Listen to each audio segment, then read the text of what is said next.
I'll say this because there was a lot of things happening in Dallas. I just moved to Fort Worth. Yeah. And when I came to Fort Worth, I didn't know that Fort Worth and Dallas had like a little unspoken beef going on. Yeah. And that Fort Worth wouldn't go 30 minutes to Dallas, and Dallas wouldn't go 30 minutes to Fort Worth. Even though they needed to, because there wasn't nothing out there. You know, but but what I did recognize was that there was a lot of talent in Fort Worth. It just was the Dallas just had a more like urgency, and like they were a little bit more aggressive and like going after what they wanted to do. It was like kind of Fort Worth was kind of like one of them places to where like they got talent. Somebody need to come knock on my door and find me. You know what I'm saying? They weren't putting themselves out there. So and I won't say this without saying like I did get a chance to go to Spirit Groove. Okay. One time out in Dallas. And that was something that I was used to experiencing back in Philly because we did like cafe style stuff at churches as well. So I was going to ask you, but keep going. But I was going to ask you, what similarities did you see? Don't answer that right now. Okay. Keep going. So in December of 2001, I started something called the Light Club at my pop's church in our fellowship hall. We would do it once a month on the fourth Friday. At the time, I was playing with Faces, the band, Dwayne Washington. Yep. So shout out to Dwayne. Right, man. To Shay Sayers, what up? Absolutely. Mr. Shay, hello. So they were the house band.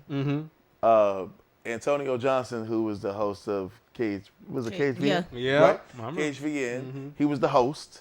You know what I'm saying? And then we would just call in different, people out of Fort Worth to come and to be a part of it. So through that experience, which was really dope, I got a chance to meet a lot of people in the music scene early on. Some of the first people that I met, because my first job living here was at Sound City at Town Center Mall. Okay. You know what I'm saying? Man, Town Center Mall, boy. Man. Oh, man. So we was the first store, when you first walk in, it's a music store. So we hear all the music before it come out. We get a chance to, check stuff out before that was never released, unreleased or early releases. So that really kind of got me in the music culture here because I got a chance to see like the underground side of things, even with like Swisher House first coming up. They were bringing things on consignment and like little Mr. Lucci and Mr. Pookie, and, you know what I'm saying? Like LODGs and Twisted Black and all them guys. You're speaking my language now. Yeah. So I got a chance to kind of like see, all right, this is different. You know what I'm saying? Screw and all this. Okay, word. So I was like, how can we do this, in the gospel community? You know what I'm saying? And I just so happened to meet Nathan Young. Met Nathan Young. Nathan introduced me to Pharaoh and Melody Davis. Yeah, Pharaoh. So they immediately kind of like took me in like family, and from there, because they're so connected to everybody else, right? I think maybe like Myron Williams or somebody was having a live recording or something. The week that I met Nathan, he was like, come on out here. And so I went out there, and of course Spud and all of them was at the recording. So I'm meeting everybody. And this is like maybe within the first few months of me being here.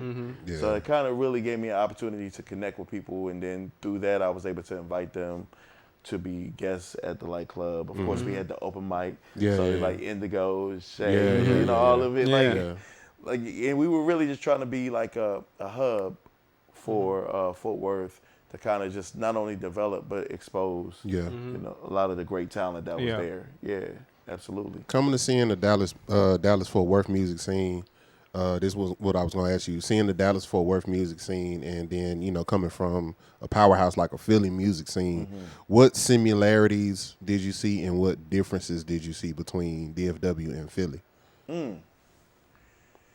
Woo-wee. So that's a good question. That is a very good question. I would say this, Neo Soul is so the Philly Dallas connection has been there since the birth of Neo Soul. Yeah, for sure. Erica's Baduism album, even though it was a studio recording, the other side of the game was produced by the Roots, right? James Poyser.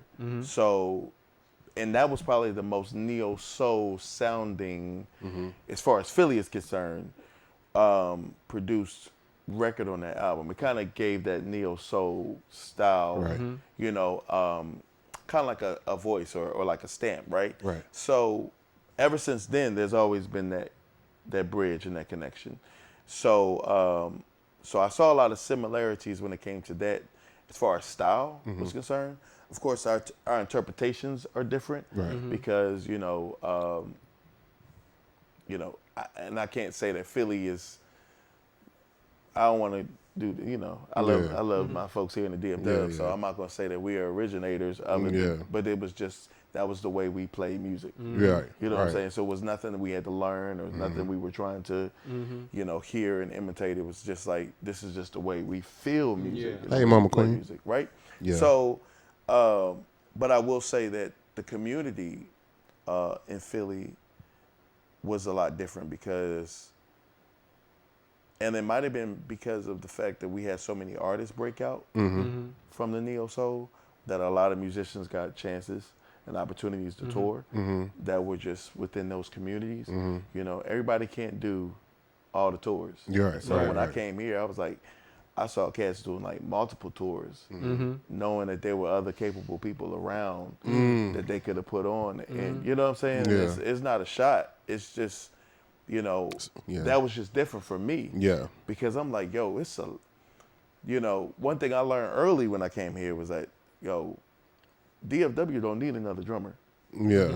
You know what I'm saying? Drummers and bass players, incredible here. You know, and there was a point in time when like Philly and Dallas probably had the most touring musicians in the country. Yeah. You know, between the two. So I just kind of felt like that was a little different. And again, it could have been just there were more artists that were breaking out from Philly, and so it created more opportunities for musicians to tour. But it just seemed like we were really putting each other on a lot more up there than down here. Yeah. I can see that for sure. Yeah. Yeah.